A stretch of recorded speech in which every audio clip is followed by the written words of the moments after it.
Hello. We want to start this episode by just saying that we are talking about some highly sensitive topics in our Q&A session today that we have. So this is your trigger warning that if you have experienced things like suicide, mental health, anything related, this may be a good episode to either skip or make sure that you listen to it with someone who can support you through it. Beautiful. Thank you. Yeah. It's going to be an awesome episode of HR Nightmares. We got the OGs around the mics, and we are doing an episode full of audience write-ins, and Yay. it's pretty awesome. We've got employees writing in, managers writing in, HR managers writing in from really all over the country. We're going to be talking about STDs. The ones that we're familiar with. Yeah. Yes. Yeah. Not the ones you're Short-term familiar Disability Disability. policies. That's the best we can get in HR with the jokes. And also employee assets like computers, who's paying for them, the employer. We'll be talking about, again, some mental health issues and how should an HR manager approach a certain situation, as well as what's the best way to break into HR if you're a young person and you think that this is a good career for you. So it's going to be a really great episode. I'm Lisa Leath. Happy to be here with the ladies. You want to introduce yourself? Yeah, I am Amy Conway. And I'm Beth Looney. Cool. Well, let's get right into it. And I want to thank everybody who has written in. Again, these are anonymous write-ins from folks. It's very easy to send your write-ins in. The link is on our YouTube channel. Make sure that you check it out. We also have it on almost all of our socials. Gabby's got a link out there for you. So if you have an HR question that you want some HR experts to debate over for free, this is your chance to get the Leath HR group ladies to chime in. So let's get started. So first of all, this is a really fun one. And an employee wrote in from Western North Carolina and said, I just got my handbook, and there's a whole section, in quotes, applying for STD. It does not mention the full phrase anywhere, and many of us find it a little weird. This is the abbreviation our company chose to use because you could take it as sexually transmitted disease.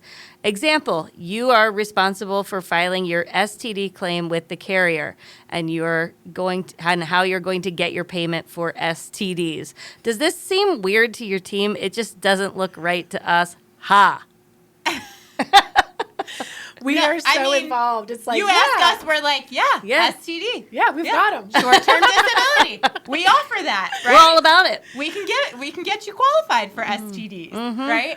But no, it doesn't seem weird to us at all. You're reading an employee handbook and an employee manual. I would assume that's probably in a section under benefits. Under leave of absences, I would assume it's probably with other things that are very related to it. But, ultimately, if you think it's odd and that the employees wouldn't understand and they're associating it wrong, I would maybe bring that up so that we could lengthen and not abbreviate, right? Yeah. Well, isn't it always, going back to my writing days in college, but isn't it that you would write it out first and then I was just thinking that. Exactly. That's grammar, right? Right. Yeah. Yeah, use the acronym in parentheses after the first time you say it, and then going forward. Yeah. Okay, so go make that suggestion, and they need to put short-term disability in that paragraph. Can I make one more comment? Yeah, heck yeah. So sometimes I feel like we in HR love our handbooks to be like blink, blink, blink, and they're not really that user-friendly. Yeah. And I think that I'm working with a group right now that was like, oh, this seems so mean and harsh. And it's interesting because I think we can do a better job of making it more applicable to the everyday person who might not know this thing. Absolutely. Making it for the reader to really understand. Yeah, I mean, I think that's totally true. I mean, I kind of look at it as how many employees are reading it to begin with. So I'm like, get it in there, put it in there so people have a resource to use without the expectation of they're reading it from front to back. I think people are using it as a resource more. Have you heard of Loom? I started using this recently. So it's basically instead of recording a video on Zoom, it looks professional with Loom, but it puts your face in a nice pretty little bubble at the bottom while you go through a presentation or you share your screen. And I was just thinking it would be nice to have a link to a Loom video of the HR person like explaining in just like their language what this policy actually means and what good behavior looks like and what bad behavior might look like, especially for some of the more like important policies like harassment and how to file a complaint, a formal complaint, or what open door policy really means. And it might just be like a good opportunity to leverage technology. And I know I just opened my Loom account. You can do, I think, up to 25 videos for free before you pay for the upgraded account. So it could be a cool way to just like look a little bit more modern and still preserve the language that we need to protect the company. Right. Yeah. But then almost like put another like personal spin on it, especially if you have a likable, approachable HR person like us. But I think that's true, what Beth said. Like, it's really hard where you find the balance of, like, what we legally need to put in there to make sure the company's protected. And we're saying the right things, right? We want to have these expectations and a hold on, and employees know the content behind them, but then also making it readable and not scary for the everyday employee. I was redoing one recently that was the same thing, and, like, the opening letter from the CEO was so, like, legal jargon, rules. Written by a lawyer. Yeah, it felt like it was, written by a lawyer, sorry. But I was like, no. Let's talk about the culture of the company, and the spirit of this, and the fact that we really just want this to serve as a guideline of employees understanding what they should expect from us. And then what we hold them to as well. For them. Right. Yeah. And it was like, this whole thing needs to be rewritten. So, But it's it's the balancing balance. those two Yeah, it's things. exactly. That's right. It's exactly Could also that. be nice to do a little video link to the CEO, just saying, welcome. Yeah.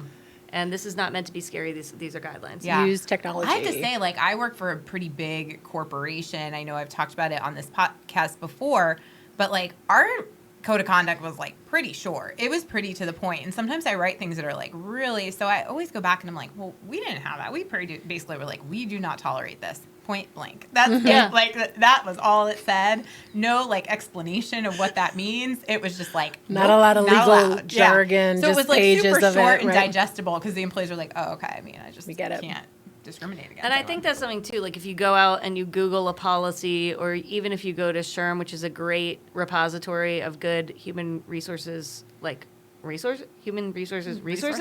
But they have tons of policy templates, but a lot of them are just like way too old school. Yeah, you got to know what you got to weed boil out. it down and really turn it into your language. So I would just like caution everybody from just using them, point blank. Yeah. Good. All right, cool beans.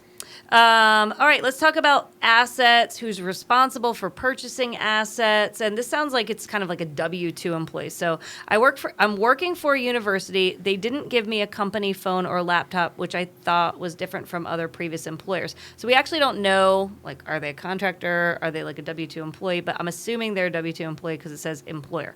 I overlooked and have just been using my personal stuff. Anyways, 6 months in, I'm now being yelled at for using my personal devices. I wonder if it's the IT person probably freaking out. Like they're VPNing from there. No, privacy. Yeah. Right. We love our IT people. But I reminded them they've never provided me with company devices. They have not given me a stipend for my phone bill or computer use. How do I bring this up with my manager? What do you guys think?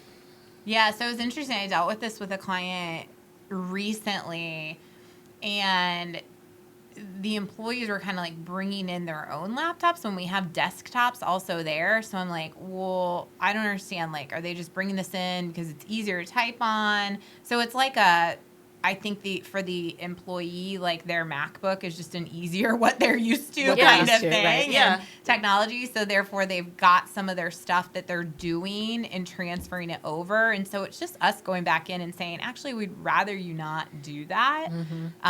We provide you this device, but in this situation it's different. They didn't provide any kind of devices.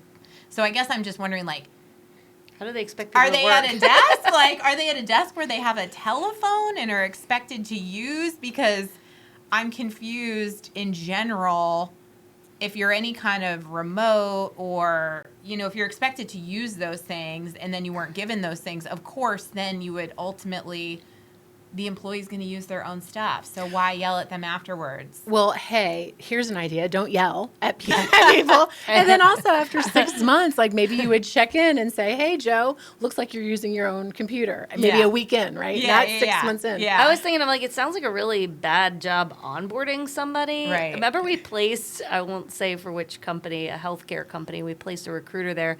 And she walked in and for a week had no computer, no access to LinkedIn Recruiter. Like a recruiter can start doing their job today by like just logging in and hitting people up.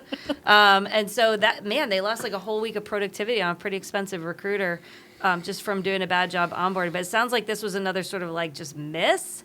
I don't know if they don't have a checklist for technology or what's going on, but I got to believe like a university has a pretty decent size IT department, right? Yeah. That able would have to, an onboarding, like these are the materials that we're giving you. These are the serial numbers. This is like, what happens when you leave. You have they to have return asset it. management Right. policies Yeah. and practices probably. So it's kind of weird. Yeah, I guess too. It depends. To me, I'd have to know like, well, what's the kind of work you're doing? You know, are you using your own personal phone because you prefer to use it, or because you don't have a like desk phone, or you know, what do they call those now? Landlines. Voice over I had to IT. think about it. what is for a it? minute. What's I'm that like, wait, called? what is a desk A phone? telephone. Yeah. You know, like, but you just prefer to use your cell phone, and so they're assuming that you're using this desk phone. So I think it's just there's like mixed expectation there. The company, the manager, the university clearly have not been direct and clear about what those expectations are. And now you're right, 6 months later, it's like, well, let's not wait 6 months to realize we didn't set this person up with the right Let's tools. talk about this though. Like, what if they prefer to use their Mac? Okay, and like we're not buying Macs, and everything's on the cloud, right? Almost everybody now has Office 365, so you're logging in, and everything gets saved to OneDrive, which is the company's OneDrive. Mm-hmm. And we've got VPNs. Like, why can't people use their personal stuff? But wouldn't they want to know? I think you would want to know who's using what, and then Yeah. making sure that the software is, compliant. Or make sure that they upload the software, Right. you know, like And that they have actually passwords have, and the VPNs protect and that stuff. stuff. Yeah. Yeah, but then do it. Yeah, they want to probably make sure, they have the same protection on that personal device that they From would a have on a security device. standpoint, Yeah, from a mainly. security standpoint. And typically, your IT teams would kind of know who's using these devices, who's not. In the state of North Carolina, there's no guideline for employers to give stipends for cell phone use. There are states that if a certain percentage of, work is being done on that personal device, then Oh, really? they have, Oh, yeah, really? because I know I dealt with this in a couple of states in my old job where we actually did have to say, hey, if using their phone and their personal device, which we do not provide at that employee level that we were speaking of, but if it's part of the job and they're using it, then you do have to pay for part of it, right? And it's not a lot of states yet, but I know Washington, D.C. was one of them. I Okay. didn't have stores in the district, but right outside I did. So I think But one thing that's not that's North interesting Carolina too. So I work with some groups that provide phones and laptops, but here's the weird thing. So when let's say if you give me this phone to use and I take pictures of my kids and then I leave the company, maybe it's an involuntary termination and I have to give up my phone, but I have years and years of kids' pictures on that phone. That always becomes really problematic. So then are people supposed to carry two phones? I always carried 2 phones at Corning. Like Yeah. they gave me a I yeah, had a BlackBerry. she's aging herself. dating ourselves, right? Oh, I had a God. BlackBerry. I had a pager. I did too. So in my own company, and I do work with one of our clients now where I think that they can buy them out of they can take over the contract. They Right. just have to call and, if it's Verizon and they have to take over that contract. But ours, I just never wanted to deal with it because I was always in and out of jobs where you had company phones where you didn't, you were a traveler versus non-traveler. I kind of didn't like wanna having deal it with separate. It's so I much 100% easier. there's one Yeah. to talk work and there's one to talk about work. Right. So Well, I mean, I'm not sending out anything inappropriate, but I also don't need the company looking through. listen, anything I either. send a lot of weird jokes, so I don't need my employer knowing. non-HR approved memes being sent Pictures by on Lisa. Friday night. Yeah, exactly. Yeah, no, we don't need any of that stuff. No one needs to know. I am upright citizen. Yeah. Absolutely. but- Super Yeah, professional. I mean, so I think we know A, you shouldn't get yelled at. And if you do, talk to your manager about the tone, right? And then B, you got to get to the why. Like, why do they not want you using it? Ask them to provide you the right tools. Ask them to give you a stipend, whatever that looks like. But Yeah, whichever one you just prefer. get some Propose alignment the there. option you prefer. Yeah. And see if they say no. Worst they can say is no, and here's your shitty refurbished laptop. So, moving on. Okay. Great. This person is an HR manager in North Carolina. So this is kind of the sensitive one. So again, if you're tuning in and you've got some trigger issues with suicide, then ahead 5 we should minutes. skip ahead 5 minutes. Yes, please. All right, so an employee was late for work, and his coworker called him. The employee was pretty upset and was yelling, made a remark about how things might be better without him, speaking of himself, not directing it to the coworker, and maybe he should just off himself. The coworker mentioned it in passing to another coworker, and now it's made its way to me, the HR manager. I've never experienced this type of threat of self-harm in the workplace, certainly not while I've been in this position. The employee and I have a good relationship. He actually used to be my assistant in my previous role. We've had many heart-to-hearts before, and I actually know that he's began working with a therapist. I'm willing to talk to him about it, but I'm worried that he would be upset with how many people might know since it's made it up to my level.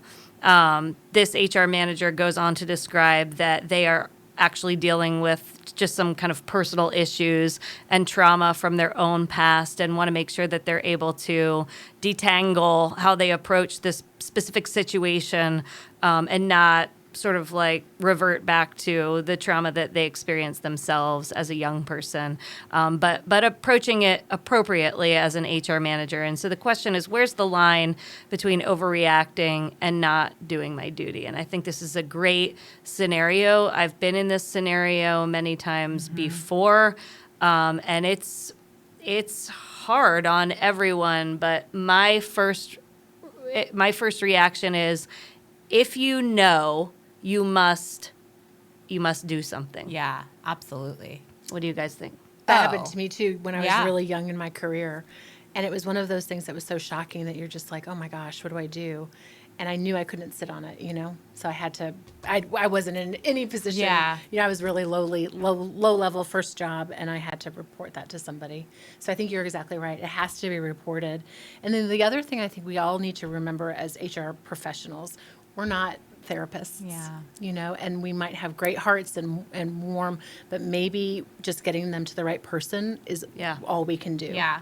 Because I wouldn't want to take that on when I'm not skilled and trained in that. Yeah, and I don't, it's hard. We don't know who the company is or assumption, but many companies that we work with or that we've worked with in the past have really strong EAP programs through their health benefits, and usually included in that EAP program are resources for mental health and just incidents that happen, right? I worked in a retail environment where we had a lot of really serious incidents, shootings in malls, employees pass away in the store, just these incidents are really serious. And the people that were in leadership like myself, while could respond, I could not do that alone. I was not an expert in that. I was not the right person for that.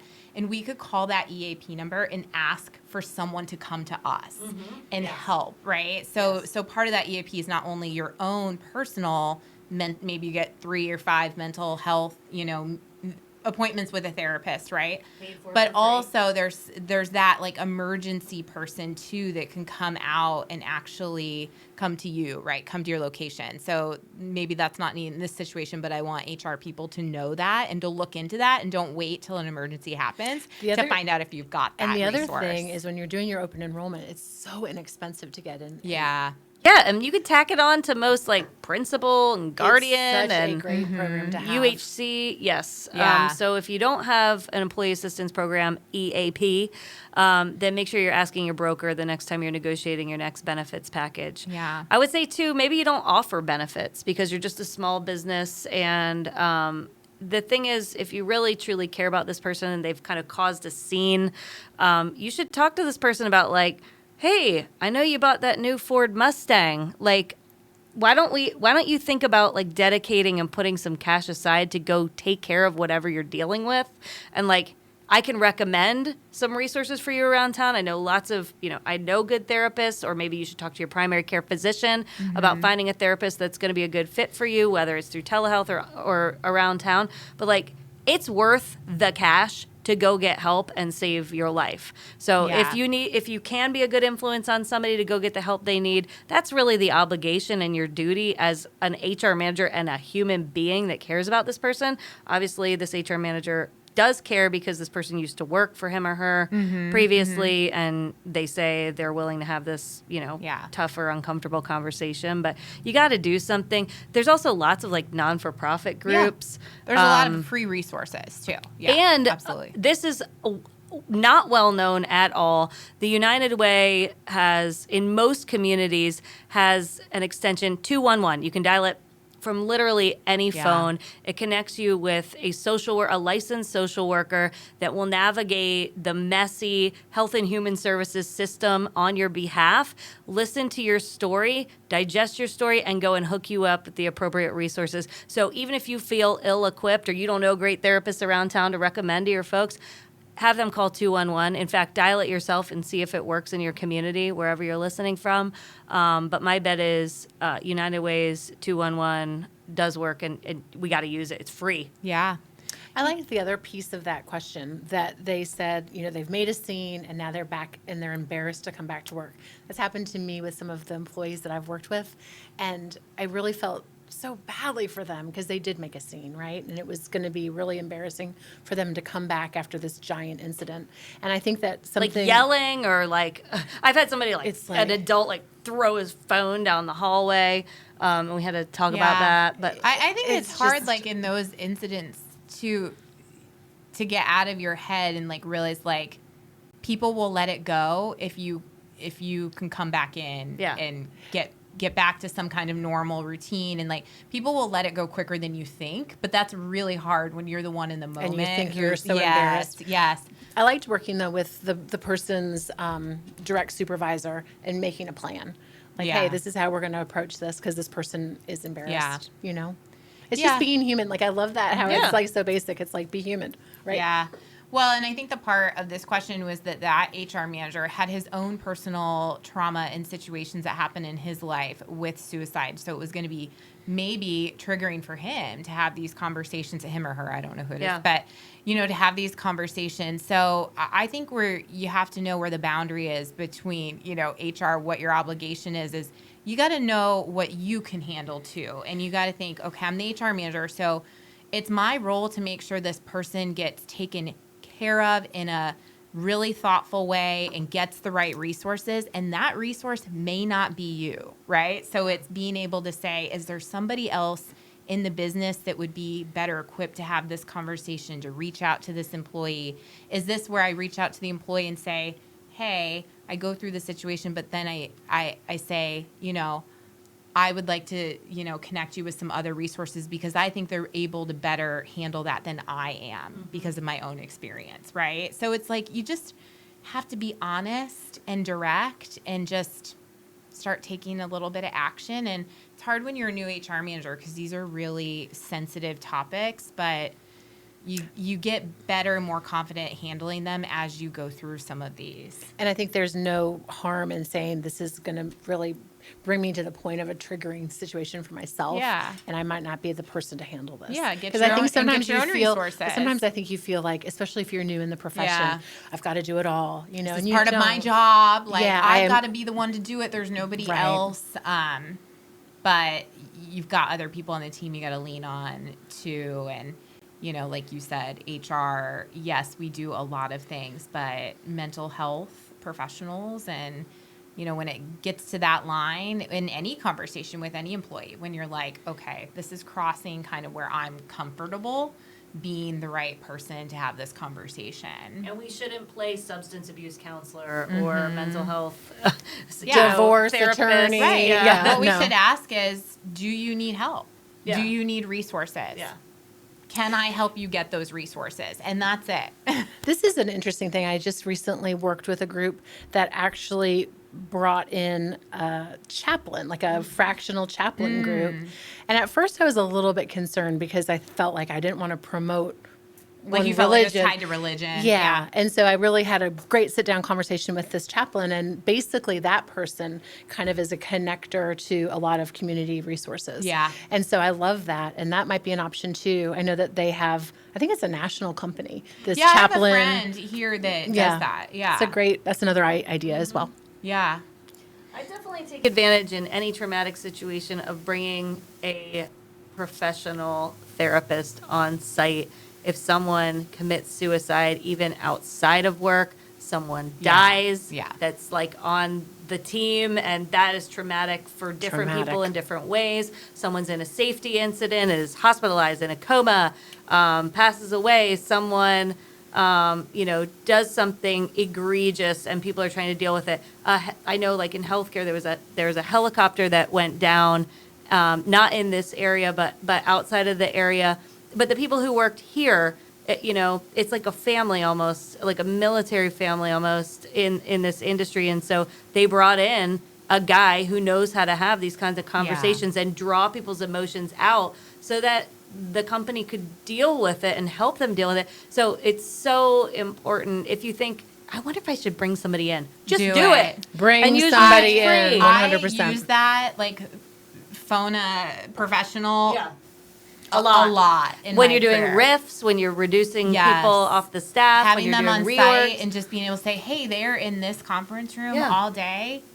Go as you will. I'm going to take you over and introduce Private. you. You can stay or not stay. It's up to you. Absolutely. Another thing too is if you're new into the profession, I keep saying that because maybe we've got a question later about that. But one thing too is if you don't really have a network of people, a great opportunity is joining a local HR group and just being in contact with other HR professionals. Because then that way you're like, oh my gosh, I have no idea what to do. Who have you used? Who have you called before? And they can give you some resources. Ooh, sorry. Yeah, and if you are in local to us in Wilmington, even if you aren't, but you're a listener of this podcast in the audience, connect with us on LinkedIn. Yeah. We answer a lot of these questions throughout every episode, but you certainly on some of this stuff, you don't want to wait a couple weeks until we get to the questions. You can always reach out. Yeah, we want to be a resource as well. Cool. Good. All right. Great. Okay, somebody from Pennsylvania. This is, okay, I don't know that we necessarily care that this person is pregnant, but a pregnant woman in the parking lot parked behind a truck that was covered in female stickers depicting him in various sexual positions. Along with the stickers, he has a chain holding a silver ball on each side of his boat hook up on the back of his truck. Oh, okay. I can picture that. I know what that is. You've seen those before. Dangling, Okay. things. Participles. Extremity. Anyway, I have no idea. Okay. You're so pure and innocent. I love it. She didn't have to have two phones. No. She could have one phone. No one was monitoring my stuff. She views this as highly inappropriate and feels it is harassment and causes her daily trauma when she sees the truck. The employee who owns the truck is a valued employee and is also essential. No one else has his skill set. Okay. And states this is his only truck. He's unable to grab a ride from someone else. He suggested that she park on the opposite area of the lot. The lot is a company lot. Obviously, truck it's privately owned. Would love to hear your suggestions on how to deal with this. Okay, so I'd love to have Will Oden here at the table with us, our favorite employment attorney. I don't know, like if it's company property, like is company property. I would think a parking lot, if that is considered company property, sometimes that's not the case. Parking lot is not company property. But we would have the same expectations and be able to say, like, nothing visible that would be offensive to a reasonable person. So, like, if you were to back that up and do someone's cubicle, like if you back it up, if you took those same if you wear elements something that is and brought it As the inside the door, or the you have a t-shirt hanging off. Yeah, if you had that, I mean, certainly if you had that in your on. Cubicle, that could be considered hostile work environment. Yeah, like no one's putting up a calendar of naked chicks in their locker anymore. Correct. Like so that's kind of these are things Passe.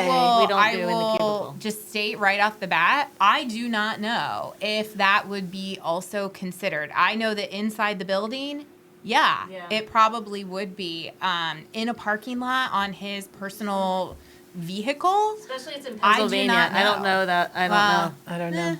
I don't. In Pennsylvania, like, to my knowledge, wouldn't be much different than a lot of the other states in that realm. But it is your employment claims personal, up there, so it's your but- personal property. So I can't- So yeah. can are you allowed But to? I think it don't know. covers like, okay, so what if his social media has those pictures, right? Like, would we hold him accountable for that?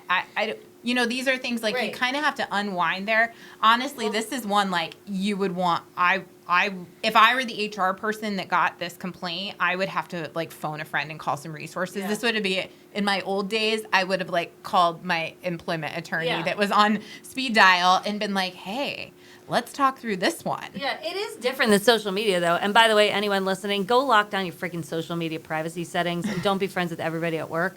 So just think about who you're being friends with. Or don't post Especially anything inappropriate for HR. like me. Yeah, right. I'm like, if you're in HR, you probably shouldn't be requesting to be everybody's friend from work. That could kind of like freak them out. That's the a old, question. at my old company, the SVP of we had a whole, HR leadership team, right? But one of the SVPs who was like probably kind of second in command to the CHRO, friends with everyone on Facebook. Anytime she would visit the store, requested like half the employees. I mean, she's got so many Facebook friends. I mean, luckily, again, like all she's posting is pictures of like kids, her husband, running. Casseroles. Yeah, like it's not a big deal. But if I were her, I just would not want that in my feed. So what But, about you? So yeah. do you guys, if people that you work with request as an HR professional request to be a friend, do you guys accept everyone? Sometimes. Not everyone. Yeah, I mean, for me, I accept everyone based on like me. I don't think there's like much you would find like or care about, right? It's pictures of my dog. Like, it's not that big of a deal. Right. But yeah, no, I didn't. I would say in my life now, I like everyone very much. So I have no problem with that. In my old career, I'd be like, nope. I had really hard boundaries. And it wasn't because I didn't like them, but I had like much stronger boundaries with, I did not want to be like connected on social with a lot of people in my old company. And it was just because of the job that I had. It wasn't because of them. Yeah, it was like on Instagram and Facebook. If people request to be my friend, then I'm like, okay. But I feel like I'm in a position as like a head of HR. I don't like, wanna request. I don't want to request and make them feel like there's some pressure or some Yeah. obligation. I don't want to do that to them. Yeah, So- like you didn't accept their friend request and now you're firing them next week. That might be bad. That might come out. Not happening. Yeah, everybody is good. Everybody's fine. Sorry, So- we got Going off back to the topic question. So the person that wrote in said that a possible solution was to have them park in a different location. That's not a solution to It's not a sexual solution. harassment. So, yeah, if someone feels like they're offended and it could be deemed as sexual harassment, I think our obligation as a company is to find out, is it or is it not, Yeah. based on the location and the personal vehicle element of that situation. Simply saying, well, don't look at the truck or don't walk by that. Like, that That's is not not the a answer. response. No. That is not Right. an appropriate response. Now, if we deem it to say, no, we've checked, we've talked to, employment attorneys, we've gotten some counsel on this, and there is nothing we can do about it, and it is not something that would be considered sexual harassment, then we could say, but we don't want you to be offended. So what are other solutions? He covers up the stickers when he comes Yeah. to work with a piece of duct tape or paper bags.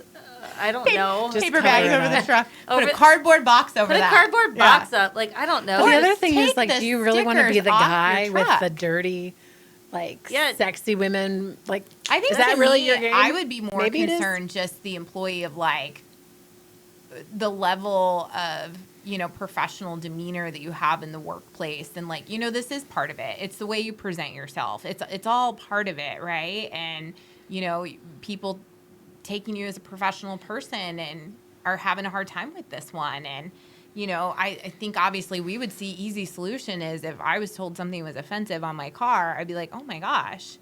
well, you know what? That doesn't need to be on my card. Let me take it off. The But dangling again, participles that's reasonable. really don't need to be on anyone's card. I'll take those off pretty easy. So I would just take those off tonight. Yeah, put them back on the weekend if you want. Exactly. Friday night. Snap them on, baby. It's like party in the, what's that say?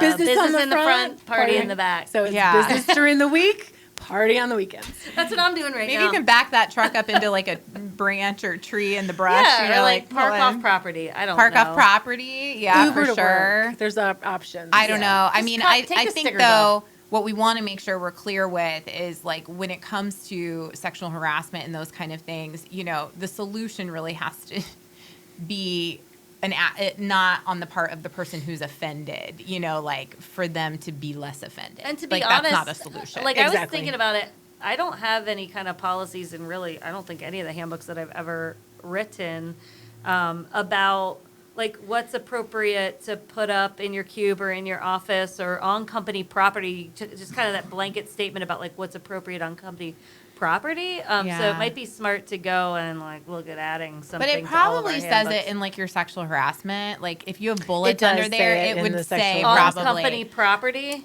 That part I don't know. So I know that I Yeah. reference company property in like safety stuff. Yeah. Right? Like it's Yeah. in that section of the handbook. Right. I definitely have moments where I remember typing in company property would Yeah. be deemed as parking, Yeah. parking Guns. structure. The guns is a big so thing. Yeah, Yeah. so maybe there, but it's probably not Well, explicit. I think it's explicit when there's no like naked pictures in the locker room, in their lockers.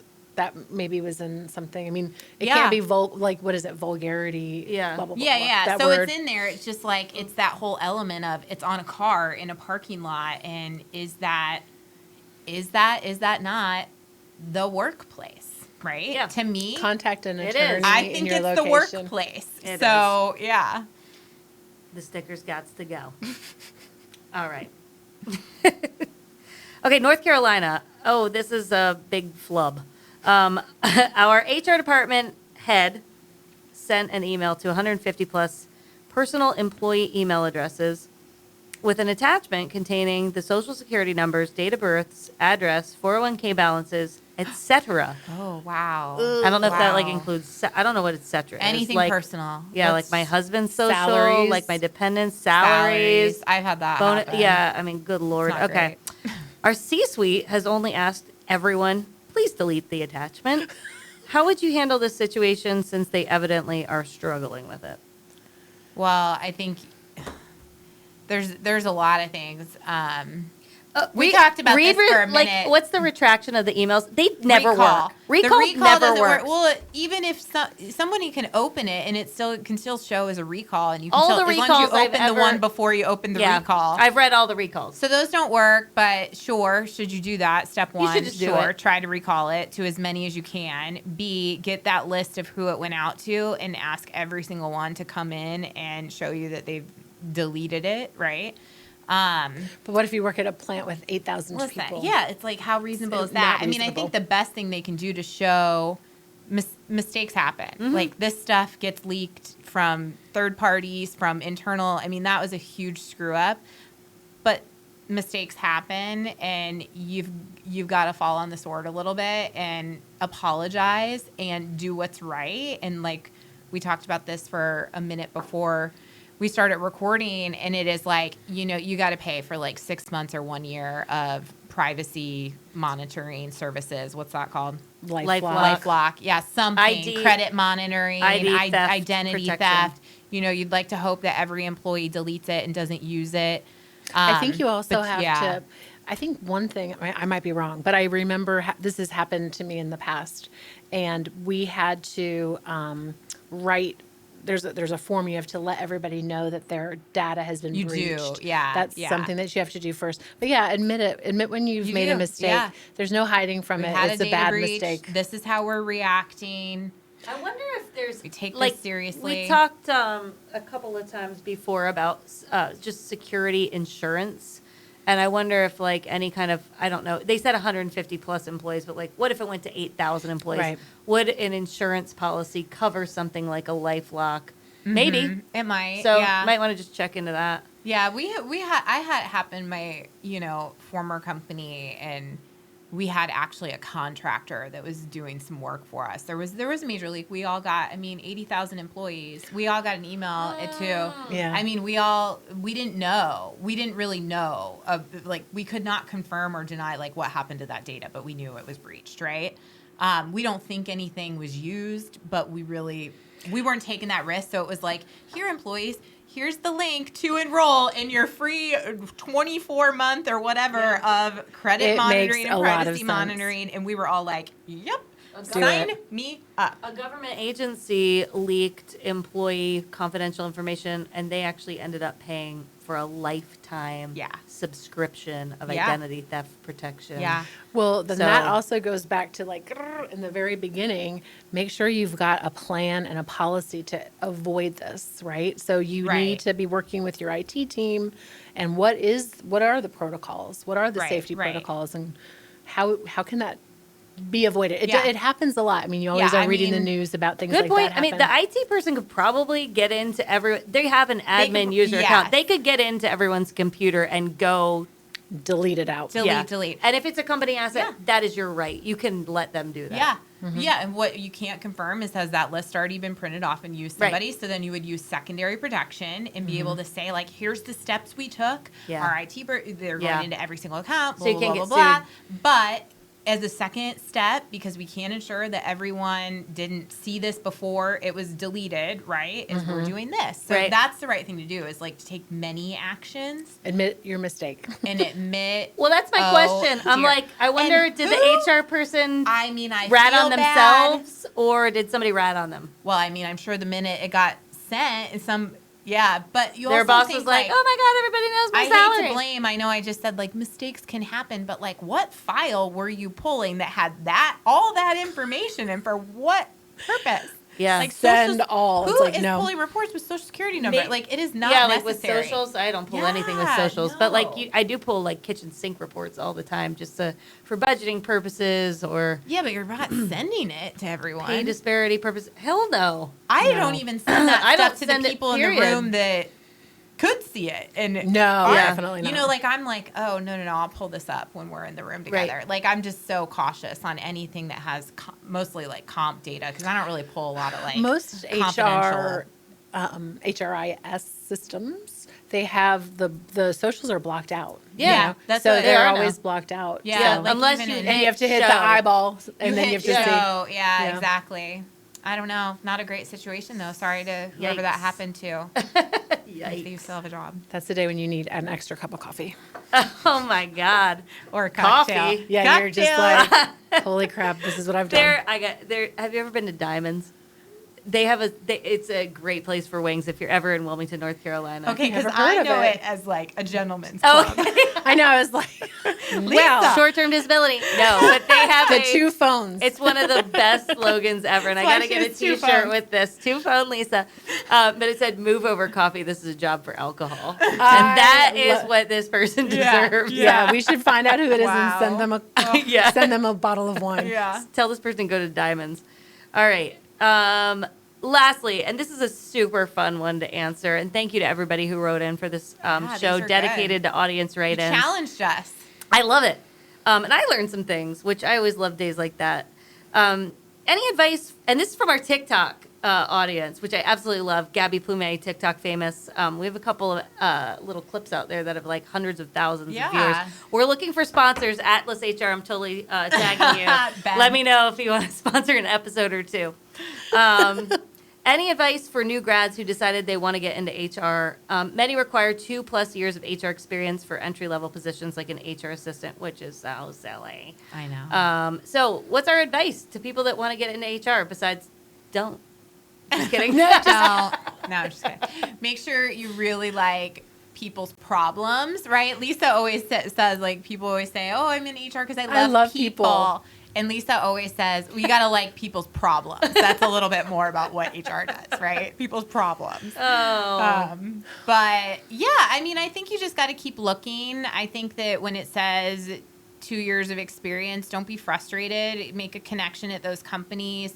When you think about experience, think about the other things you've done that might show people management capabilities, right? And There's so many ways that you can volunteer with that stuff. So if you're in a sorority, you can be on the, don't they usually have kind of a something like, don't you are, I mean, we like, got hold all on, kinds you of were in a things. sorority I'm too. like, but I I was can't like, you're an advisor but I'm old. too. Oh, yeah, that's right. I'm an advisor.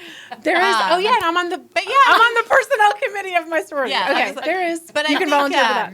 when you think Volunteer. about, like, what does your experience look like? And while you may not have the professional experience, do you have an intern experience? What was your leadership experience look like in other jobs that you had? You know, HR is simply about people practices. It's a lot. You have to know a lot about how to manage through situations and people, and you can show kind of practical experience. And then, there's a lot of companies out there that'll give you that job. So just keep looking. Because the good thing about HR is that usually every company has to have HR and needs HR if they don't have HR. So you can work in a lot of different industries and be an HR professional. So When I'm times sure there's are a job good, out there times for are you. bad. You need HR. I also think, though, great- sometimes you see these jobs, and I feel like sometimes you have to start at the bottom. But when you start at the bottom with an HR job, you're learning everything. I agree. As a Yeah. generalist or as a coordinator, you're not just pigeonholed into benefits or, Yeah. I also think I a way love in the trying door. all the things. I think I a agree way with in you. the door to companies too, if you don't have experience, and not in HR, is maybe to find the other entry level jobs is there an administrative assistant type entry level role? Because when you're beginning your career in HR, a lot of it is the administrative functions behind HR. So it's learning the payroll systems, learning how to process benefits, learning how to process PTO. So it is some of the administrative, and then you learn some of those skills, and then you get more business partner type experience. You just get more management experience. So there could be other ways in the door if it's a company that you want to work for and get Yeah. another entry level job and learn the business. Yeah. Because what you're going to need in HR is knowledge about the business. Right, you have to have a level of business acumen Yeah, and be yeah. willing to understand the business.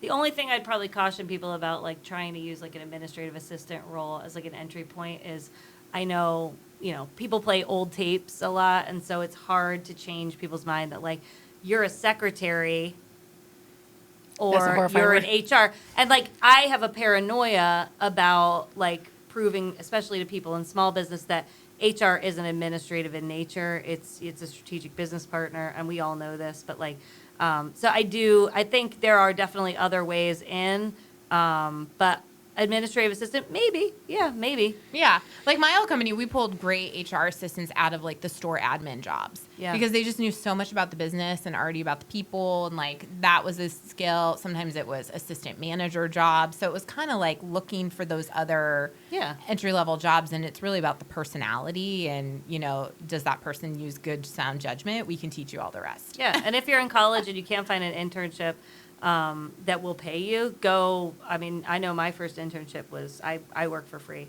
It wasn't many hours. It was like 10 hours a week. I rewrote job descriptions. I filed files, but like I got some experience. One of my, it got me my next internship that did pay me. Yeah, and I had an internship, and it was to go through 3,000 I-9s. To verify all the information was on there. And I was like, I'll do it. Because you just want to be part of it. And you want to just get something on your resume. And then you can call people like us or hook up with us on LinkedIn over the comments and ask us like what we would actually call that. We always come up with creative ways to, we could come up with a nice way of like auditing. Employment law compliance analyst. Auditor. Yeah. But one thing too is like, I think like speaking from all of us, I think it's an excellent profession to be in. It is. Yeah. It's fun. Look, we're learning something new every day from one another. We had mentioned, Beth mentioned earlier, like, develop a good cohort of peers that you have in your own community that are in the HR profession. There's lots of different things to work in. You can be a generalist and a jack of all trades and work your way up the ladder. You can be a specialist in comp and ben, in recruiting, in what are some other functions? Employee Benefits, engagement. employee Development. learning and development, although those budgets usually get cut first. Yeah. Diversity, Don't equity, take inclusion. That one gets cut too. Yeah, so, but like, these are great they're areas important. within the HR function. And yes, we do think they're important. Each of them is growing in their own way. To stay on trends, like I love following Gartner. They have a really cool podcast. Of course, you should listen to our podcast every time we release a new episode. And like SHRM, get up with your local chapters? What are other good resources for new folks trying to make connections? Definitely, I'd use the LinkedIn. Get Yes. yourself on LinkedIn and really have a presence on LinkedIn. Yep. And really start to comment on things, and then you'll get more interest in 5 you. words or more is the only thing that gets noticed, people. I know. So when you say congratulations on a job, make Womp it longer. Congratulations on your exciting new assignment. Super excited. Comma. English, what do they call it? Oxford comma? We've had a lot of grammar comments here. Okay, any other advice for people looking to crack into HR? No, just keep trying. Just, get out there and, hey, take that feedback with you into your interviews, right? What that experience has looked like, because no better than to go inform the HR people that you're interviewing with what the candidate experience has been like too. So, for real. Have an opinion, have confidence, and that's what you need. Network. You'll be fine. Network. Absolutely. And we're happy to introduce you to anybody you might be interested in getting an introduction to if it looks like we have a mutual connection. So just reach out to us.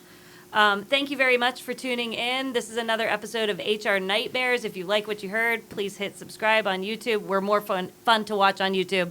But if you like just listening to us in the car or on your walk, make sure you tune in anywhere you listen to podcasts. And make sure you check out the Leath HR Group Technology Work Talk, worktalk.com, kind of like TikTok, but they haven't found us yet. It's WorkTalk, WORKTOK.com. You can get your free 30-day trial for employee supervisor check-ins.